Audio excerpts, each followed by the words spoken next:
Cerrada la audiencia, procedemos a la recepción del último testimonio del día de la fecha. Bueno, señor Presidenta, que ingrese Horacio Sosa.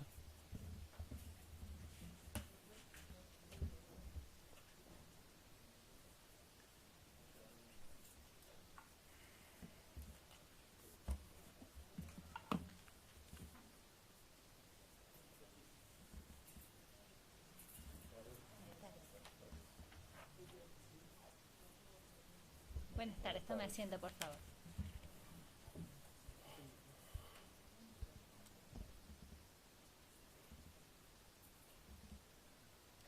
Señor Horacio Sosa, usted ha sido citado en carácter de testigo en este juicio que se denomina Dietrich y su acumulada a Herrera, en el que se juzga la presunta comisión de una serie de delitos de privación ilegítima de la libertad, imposición de tormentos y homicidio.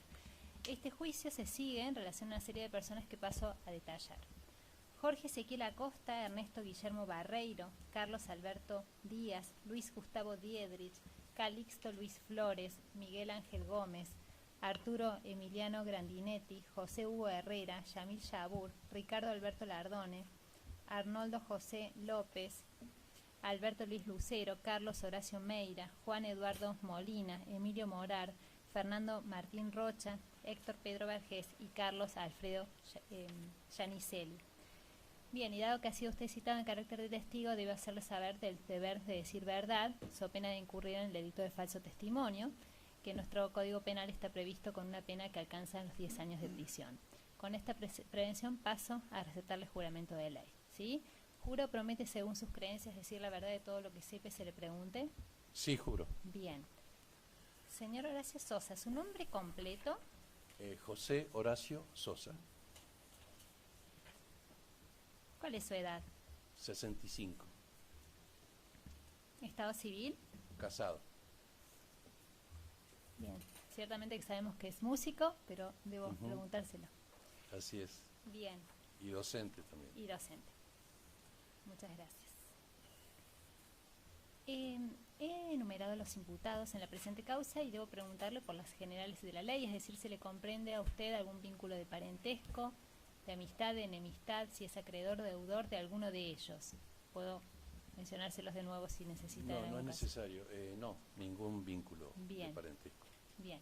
Se le van a formular una serie de preguntas. En primer lugar, quien ha ofrecido su testimonio, el doctor Claudio Oroz, pero se encuentra presente el señor fiscal general, los demás letrados que representan las distintas partes y el tribunal. Le voy a solicitar que responda dirigiéndose hacia mí para que podamos registrar el Con testimonio. todo gusto. Muchas gracias. Doctor Claudio Oroz. Gracias, señora presidenta. ¿Cómo estás, Horacio? ¿Qué tal, doctor? Gracias por venir. No, por favor, gracias a ustedes, a todos. Te molestamos por lo siguiente. En el transcurso de la audiencia surgió tu nombre por algunos integrantes de la familia Arias y en relación concretamente a un hecho que estamos investigando acá relacionado con la desaparición de Miguel Ángel alias Coqui Arias. Entonces yo te hago una pregunta general como para que vos te puedas explayar, si lo conoces, de dónde lo conoces, si tuvieron algún tipo de militancia social, territorial, solidaria, etcétera, todo lo que vos nos puedas contar al respecto de Coqui Arias, ¿eh? ¿Cómo no? Bueno, digamos, a grandes rasgos, esta historia comienza en los años 60, digamos 64, cuando yo ingreso al Colegio Loreto. Hago esa precisión porque estuve repasando en estos días, como es lógico, antes de venir aquí, y recordaba que ya en la primaria, en algún momento nos cruzábamos con Coqui. No puedo precisar a partir de qué grado fuimos compañeros de colegio, de escuela, en ese momento. Luego, ya en el secundario del colegio, Nuestra Señora de Loreto, en Barrio Los Naranjos, bueno, ahí sí ya fue increciendo, digamos, el vínculo con Coqui. Un vínculo que se reforzaba en distintos escenarios, porque no solamente la escuela, yo desde muy chico empecé a estudiar guitarra en una academia del barrio, y Coqui, sabiendo esa esa actividad mía y escuchándome en momentos en que tocábamos, él se vinculó también con la guitarra y con la academia, incluso empezó a tomar clases también con el profesor Quevedo, que era el profesor del barrio donde yo estudiaba. Y ya a los 17 años yo estaba tocando en un grupo, y bueno, Coqui sabía de esa actividad y compartíamos la música. Son los años del comienzo del rock argentino, del llamado rock nacional. Él se enamoró de las canciones de León Gieco y yo me acuerdo que me ponía a sacar las canciones para poder enseñárselas a Coqui. Pero bueno, hablar de la época, hablar de lo que a veces se denomina como clima de época, o del espíritu de la época, era un espíritu muy político. Era una época muy política. La política estaba, pero planteada no solo en términos de militancia, en el sentido de pertenecer a alguna agrupación estudiantil o algún partido, sino que era como un cristal a través del cual se miraban todas las cosas, la actividad vecinal, nuestro rol en la escuela, las relaciones de amistad, de pareja, todo se enfocaba, ¿no?, de una manera que tenía que ver, la idea de, por supuesto que seguimos sintiendo un cierto vértigo cuando decimos revolución o cuando decimos palabras que aluden a esa época, ¿no?, a términos que se usaban mucho en esa época, pero la idea de revolución estaba planteada también hacia el interior de todos los ámbitos en los cuales uno se desenvolvía. Y eso es lo que yo más destaco de esa época, porque me parece que era una época que planteaba la actividad hacia afuera y hacia adentro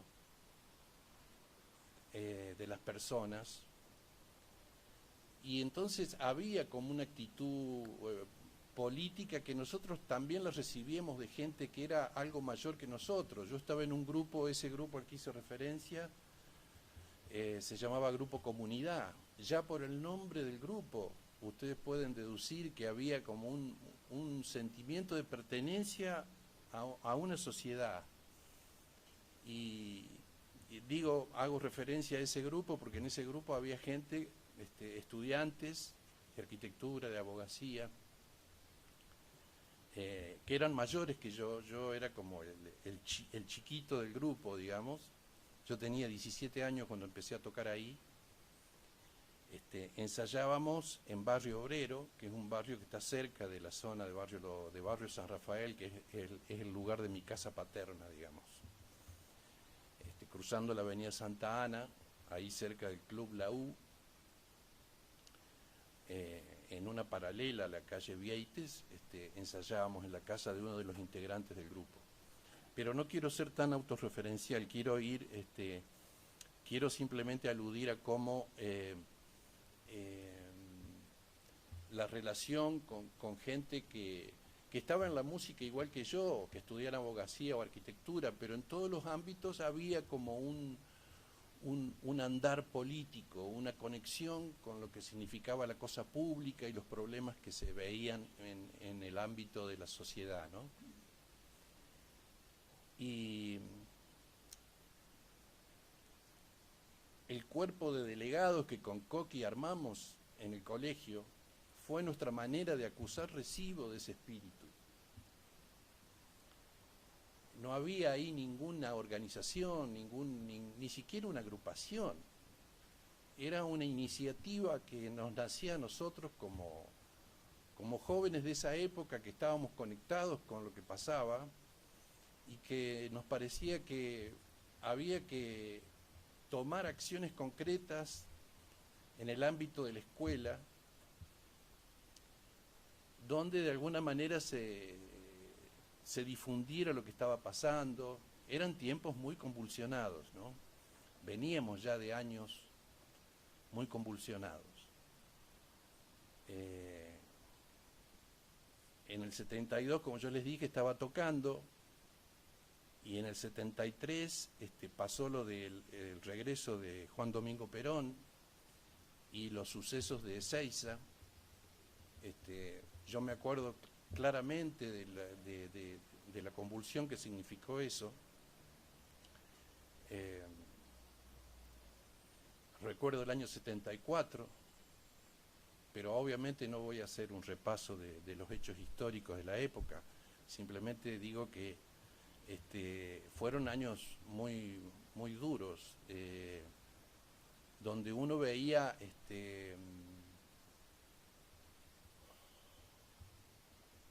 un grado de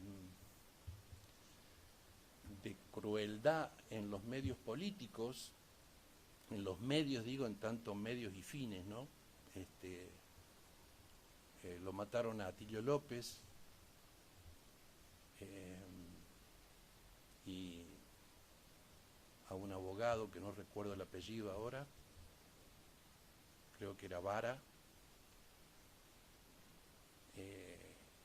En el 75, nosotros en el 74 terminamos la secundaria en el Colegio de Loreto. Egresamos con Coqui y justamente como horizonte cercano estaba la universidad y la decisión ya estaba clara entre Coqui y yo de anotarnos en la carrera de Historia, porque justamente como una continuidad de ese interés manifiesto que teníamos en la cosa política y en la comprensión histórica de los problemas de nuestra sociedad, de nuestro país, queríamos estudiar historia. Y menciono eso porque el año 75 fue un año todavía más duro que el anterior. Yo me acuerdo que en la ciudad universitaria había un estado de asamblea permanente. Eran los tiempos de la misión Ivanišević, que fue el ministro de Educación en ese momento de la Nación, y las pintadas decían las 3A en la universidad, decían los sectores de izquierda opositores, obviamente.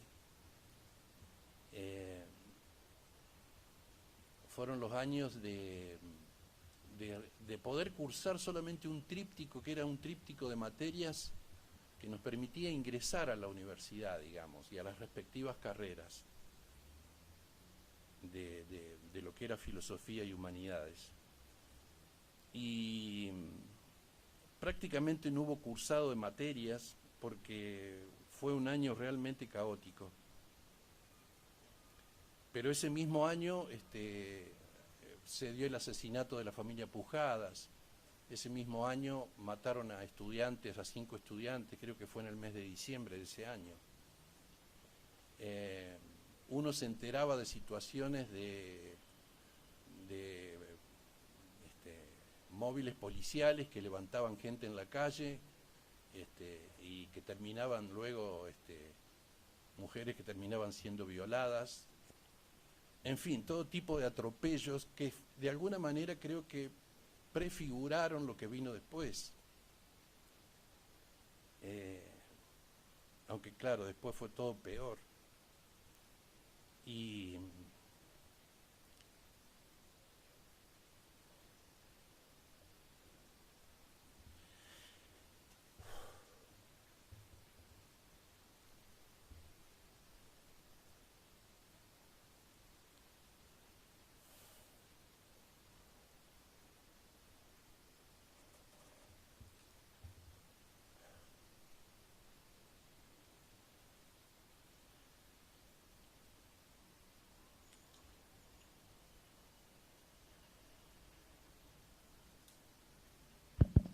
Toma un vasito de agua, gracias.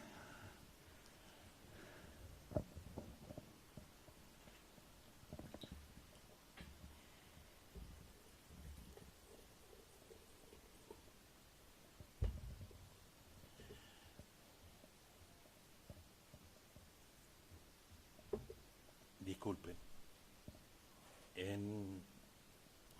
recuerdo que mi ansiedad por ingresar a historia era muy grande porque en febrero del 76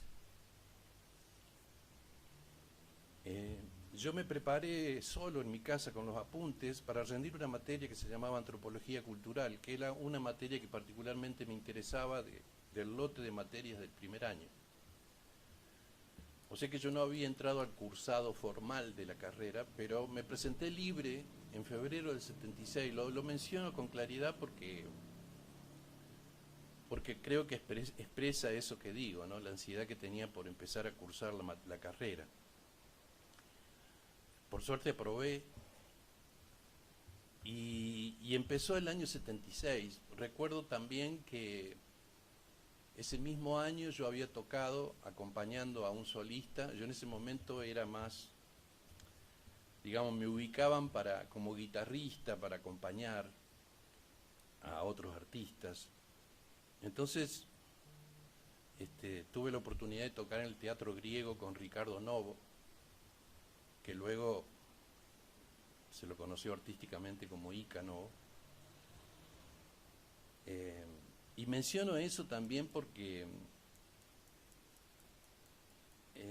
fue muy impresionante vivir esa experiencia de contacto con la gente en un momento tan distinto de lo que pasó poco después, porque el 24 de marzo sucedió lo que todos sabemos del año 76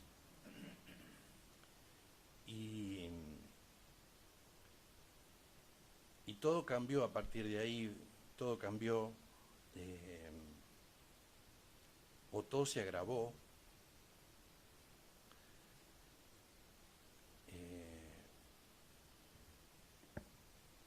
Uno empezó a ir a la facultad y enseguida se enteraba de que había tal docente que se había tenido que ir, o de que había tal docente desaparecido, o situaciones de ese tipo que ya han sido largamente cronicadas, esas realidades de las universidades en esa época.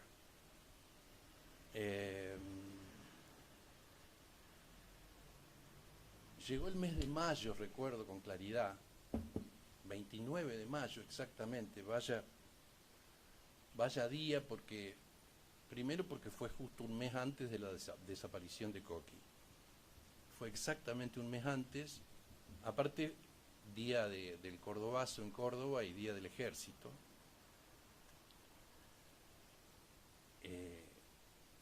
Con todo lo que significaba en esa circunstancia del golpe tan reciente, esas dos fechas eran en sí mismas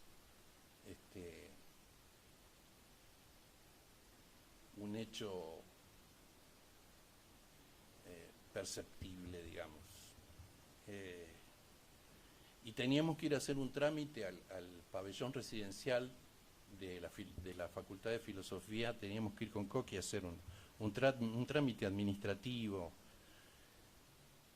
Y recuerdo bien eso porque el pabellón residencial era un cuartel.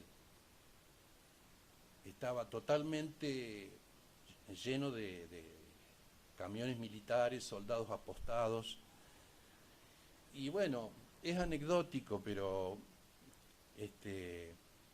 a un mes de eso, de haber estado ahí, fuimos, hicimos el trámite y nos volvimos a nuestras casas. Pero el punto es que un mes después de eso, exactamente el 29, en la madrugada del 29 de junio, no recuerdo exactamente, es curioso, pero recuerdo la frase, lo llevaron a Coqui. Recuerdo la frase, no sé si fueron mis viejos los que se habían enterado, no recuerdo exactamente quién fue el que nos comunicó. Yo en esas semanas no había tenido contacto con Coqui, pero bueno, a partir de ahí creo que cambió para siempre toda nuestra historia, ¿no? Porque la ausencia de Coqui y de tantos otros que vinieron después,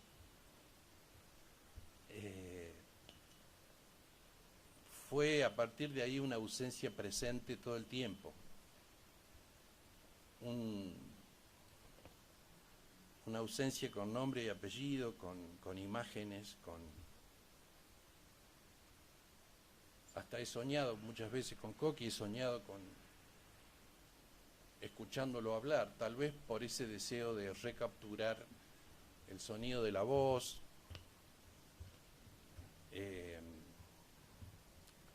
Coqui era un ser muy especial, era muy especial y uno más a la vez, porque se distinguía y a la vez nunca se desmarcaba de los demás. Era un tipo muy curioso, muy activo, le gustaba mucho el fútbol, hincha perro de Talleres. Me hizo amar Talleres cuando yo tenía una tímida condición de simpatizante pirata por mis viejos, por mi viejo que nos llevaba a la cancha de Belgrano, pero no era una cosa tan... Mi viejo es más boquense, en realidad, pero su familia entera era una familia hincha de Talleres y a todos nos contagió su amor por el club de Barrio Jardín. Pero viene a cuento porque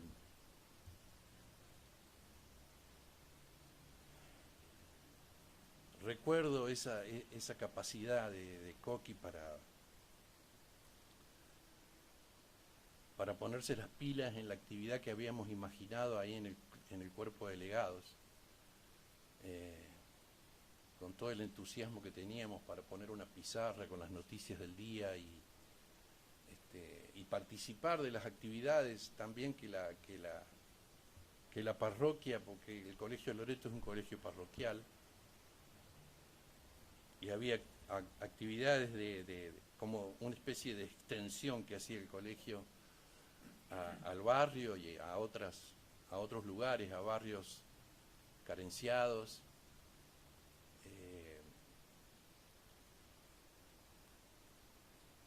En ese espíritu de la época que yo describía, también ahí hay que mencionar las ideas de los sacerdotes tercermundistas. Es conocida la adhesión, digamos, de Carlos Ponce de León a esas ideas, y también conocimos al cura Miguel, que si no me equivoco tenía origen español, y bueno, la teología de la liberación, Paulo Freire, Elder Cámara, todo lo que en definitiva poblaba esos días. Me refiero a nuestra búsqueda de comprensión de lo que pasaba, de nuestro interés en lo histórico y en lo educativo también. En ese contexto, en el contexto del Colegio Loreto, aparece una persona que es determinante para nuestro crecimiento y para nuestro hacer ahí en el cuerpo de delegados, que fue el preceptor de la escuela, Luis Roberto Zulier.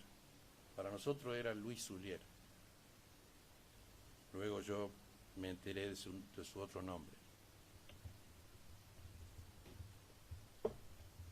Luis Zulier, un ser brillante, un ser brillante.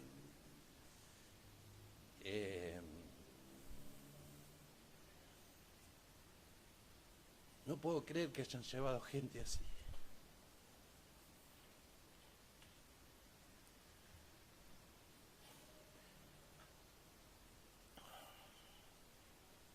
Su manera de comunicarse con nosotros, su manera de hablar, su profundidad y su claridad para orientarnos, para tocar cualquier tema. Sinceramente era un ser brillante, era un tipo de mucha capacidad y de mucha sensibilidad. Para mí ha sido un honor conocer a esa persona.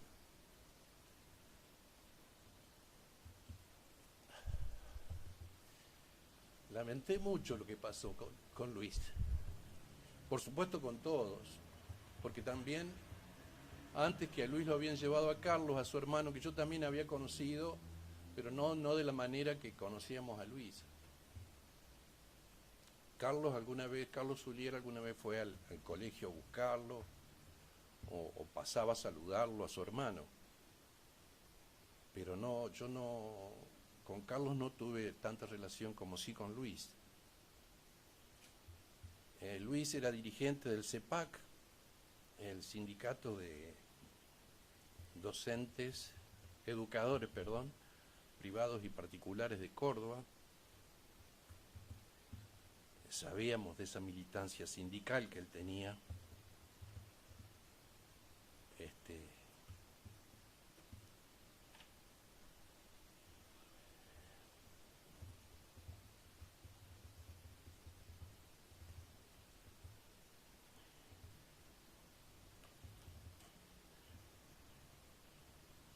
No sé, sinceramente creo que han pasado 44 años y como dice la canción, como dice el tango, 20 años no es nada, 40 años tampoco son nada, porque a pesar de los 44 años,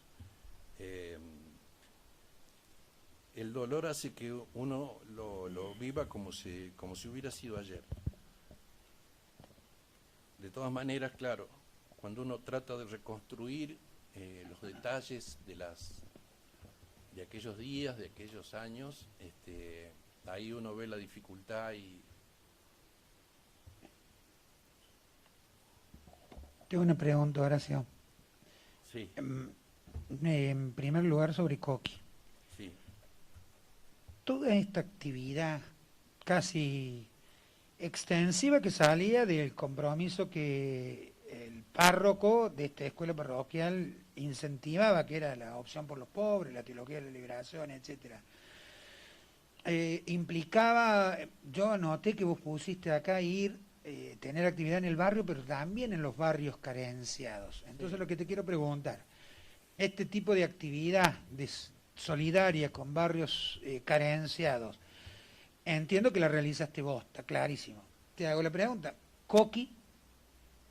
Sí, participaba Coqui también y nosotros habíamos invitado a otros, digamos, nosotros tratamos de que cada curso tuviera su delegado en representación dentro del cuerpo de delegados, y allí aparecieron otros actores como Walter Graubach, que estaba 2 años atrás nuestro, digamos.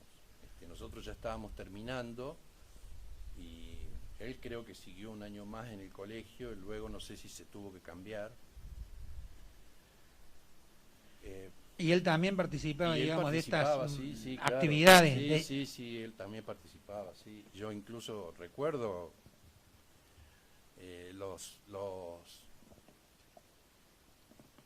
¿cómo te puedo decir?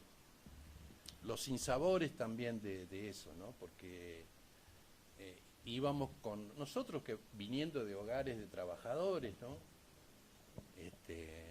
Mi viejo fue ferroviario cuando en la época que vivió en Entre Ríos, él es correntino de origen, pero cuando en la época de Frondizi se cierran los ferrocarriles, él viene a Córdoba buscando trabajo y entonces empieza a trabajar en lo que era Icas Renault.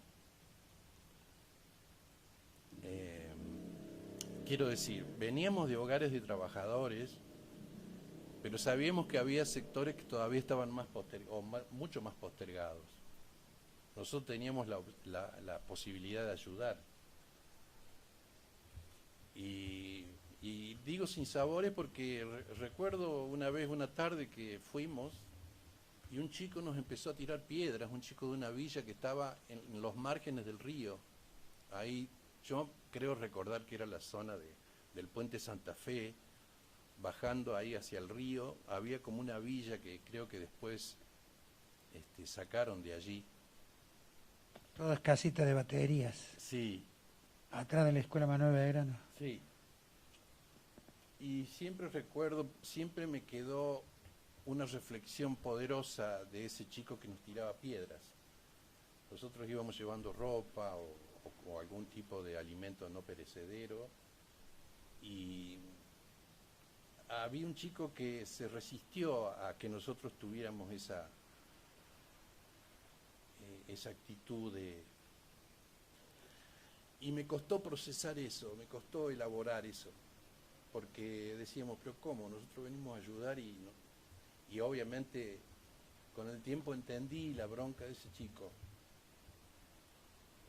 tal vez la impotencia de ese chico, de saber que a lo mejor esa ayuda era un paliativo, no sé. Caridad, digamos. Sí, pero bueno, lo traigo En el a buen colación. sentido de la palabra lo digo. Claro.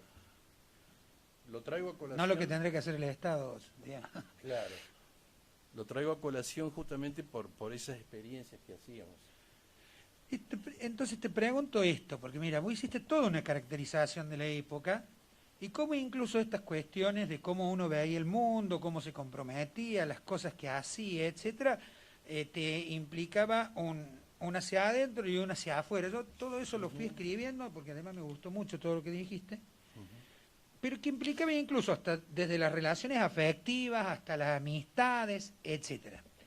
Pero también caracterizaste la época, ¿no? Y cómo fue año por año poniéndose más grave hasta el acabose, o lo que vos Sí. tu expresión, yo por acá la tengo escrita, de lo que ya fue después del 24 de marzo del... hiciste la comparación, en febrero del 76 rendí libre y un mes después el golpe. Exacto, sí, lo tengo muy presente. Entonces, en esta concepción, ¿no es cierto?, en los que uno elegía amistades, lo que te preguntaría concretamente, desde el punto de vista de este Estado, que cada vez se va agravando más, ¿no es cierto?, hasta el 24 de marzo del 76, e incluso después del 24 de marzo del 76, ¿cómo dirías que eran vistos ustedes, vos, el Coqui, Walter, el cura, que iban a hacer estas actividades solidarias, etcétera, respecto a cómo estaba transformándose el Estado en ese momento? ¿Como amigos o como enemigos? Había ambas cosas, porque había gente que se veía con buenos ojos que nosotros lo hiciéramos, a lo mejor como una extensión de sí mismos, pero también estaba la gente que no lo veía bien. Y después del golpe, porque el secuestro de Coqui es después del golpe, ¿no es cierto? Después del golpe, todo aquello que estuviera cercano a un desaparecido, a un subversivo, que era la palabra que se usaba en esos años, eso era como una mancha, ¿cierto?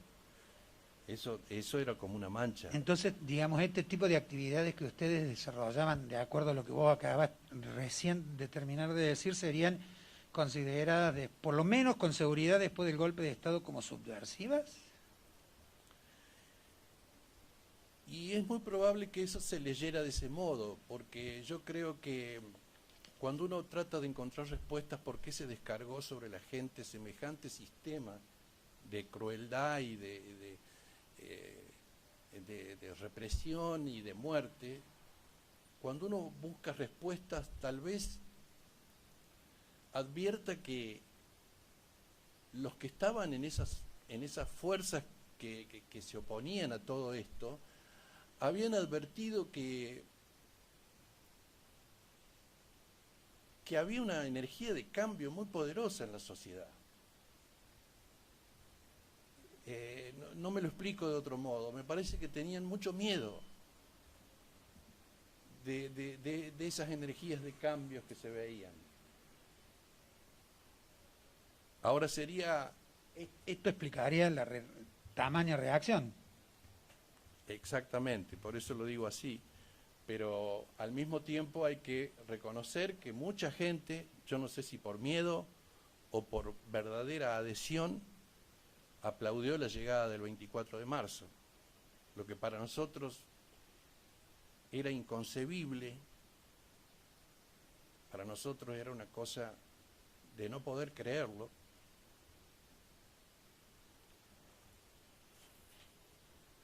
Pero bueno, también la frase "el miedo no es sonso" también se puede traer a colación, porque yo creo que también la generación del miedo y la transmisión del miedo fue muy grande, fue muy grande. Desde tu punto de vista, ¿por qué se lo llevaron a Coqui? ¿Por qué están desaparecidos Coqui, Luis Soulier, Carlos Soulier? ¿Qué opinan?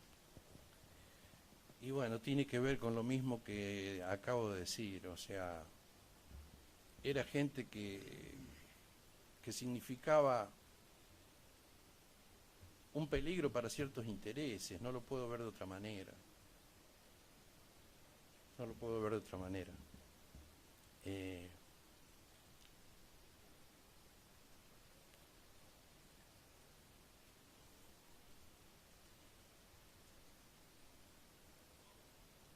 No lo puedo ver de otra manera. Te agradezco, muchas gracias. Gracias a ustedes. Señora Fiscal General. Sí, gracias, señor presidente. ¿Qué tal? Buenas tardes, acá de la Fiscalía.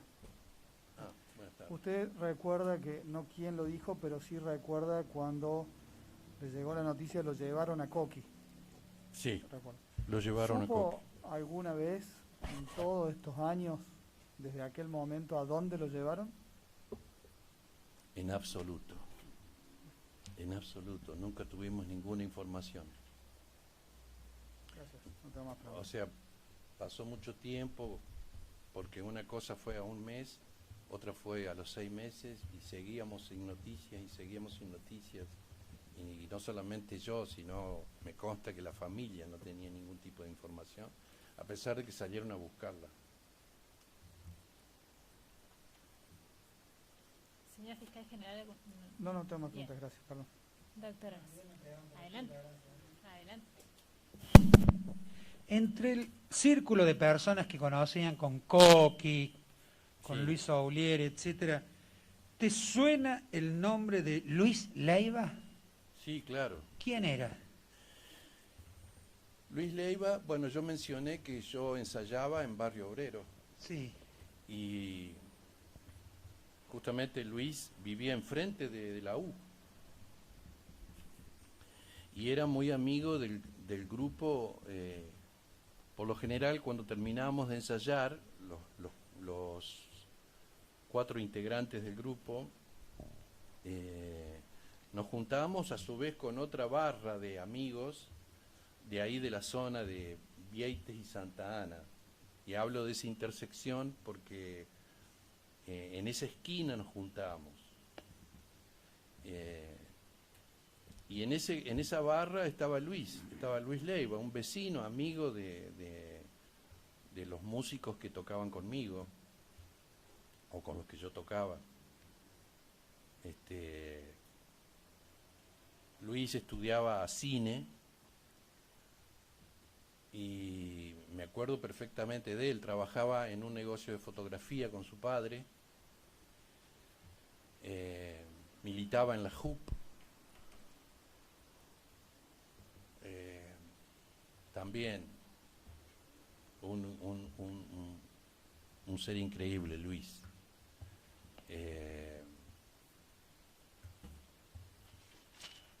Él iba siempre a vernos tocar cuando actuábamos. Alguna vez desarrollamos actividad también en el Club de Barrio Obrero.